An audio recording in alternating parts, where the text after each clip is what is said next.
নতুন বছরের শুরুতে পর্যটকদের ঢল নামল জলদাপাড়া জঙ্গল ঘেরা আলিপুরদুয়ার জেলার কোদালবস্তি গ্রামে।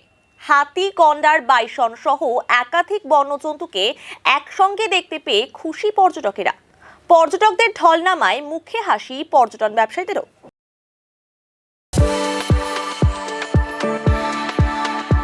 We are the dreamers, the achievers, and the leaders. Come, join us today. Jaldapara জঙ্গলে ঘেরা ছোট গ্রাম হলো কোদালবস্তি। কোদালবস্তি ইকো ট্যুরিজম সেন্টারে বর্তমানে প্রচুর পর্যটক আসছেন। প্রতিদিন 4টি গাড়িতে জঙ্গল সাফারি এবং হাতি সাফারি হচ্ছে। জঙ্গলে গিয়ে বন্য জীবজন্তুর দেখা মেলার পাশাপাশি পুরো গ্রাম জঙ্গলে ঘেরা হওয়ায় প্রায় দিনই লোকালয়ে হাতি সহ অন্যান্য বন্যপ্রাণীর দেখা পাওয়া যায়, যা বাড়তি পাওনা পর্যটকদের জন্য। বর্তমানে এই গ্রাম পর্যটকদের আকর্ষণের কেন্দ্রবিন্দু হয়ে উঠেছে। পর্যটন ব্যবসায়ীরা জানান, পর্যটকদের আনাগোনা বাড়ায় স্বাভাবিকভাবেই খুশি সকলে। আগে এই গ্রামে কৃষিকাজ হলেও হাতির তাণ্ডবে এখন প্রায় তা বন্ধ। তাই পর্যটনের ওপরই নির্ভরশীল গ্রামের অধিকাংশ বাসিন্দা। আমরা এখানে কলকাতা থেকে এসেছি ঘুরতে, মানে অসম্ভব সুন্দর আমাদের এই জার্নিটা হলো। আর আমাদের এই হাতির পিঠে চড়া যে আমরা সাফারিটা করলাম খুবই ভালো।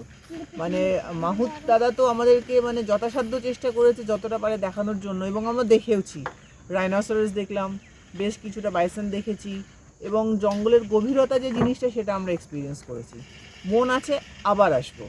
অ্যান্ড সত্যি আপনাদের সবাইকে অনেক ধন্যবাদ, আর আশা করি আপনারা ভালো থাকবেন।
একটা